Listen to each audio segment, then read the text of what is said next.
नासिक क़ौमी असम्बली जो इजलास अॼु स्पीकर अयाज़ सदारत में थींदो। कानून और वज़ीर आज़म नज़ीर तारड़ 27 तरमीम जो बिल पेश कंदो। इजलास जी एजेंडा जारी कई वई आहे। मुखालिफ़ धुर पारां आईनी तरमीम ख़िलाफ़ ऐवान में सख़्त एहतजाज जो फ़ैसिलो कयो वियो आहे। ॿिए तरफ़ वज़ीर आज़म जे सलाहकार राणा सनाउल्लाह चयो आहे त हुकूमत 27 तरमीम जे हवाले सां हर ॻाल्हि इत्तेहादियुनि जे साम्हूं रखी ऐं उन्हनि खां रहनुमाई बि वरिती।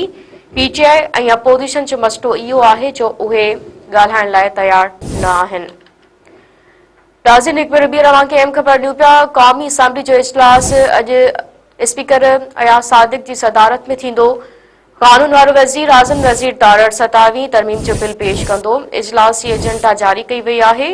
मुखालिफ़ धुर पारां आईनी तरमीम ख़िलाफ़ ऐवान में सख़्त एहतजाज जो फ़ैसिलो कयो वियो आहे। ॿिए तरफ़ वज़ीर आज़म जे सलाहकार राणा सनाउल्लाह चयो आहे त हुकूमत 27 तरमीम जे हवाले सां हर ॻाल्हि इत्तेहादियुनि जे साम्हूं रखी ऐं उन्हनि खां रहनुमाई बि वरिती। पीटीआई ऐं अपोज़िशन जो मसइलो इहो आहे जो उहे ॻाल्हाइण लाइ तयार न आहिनि।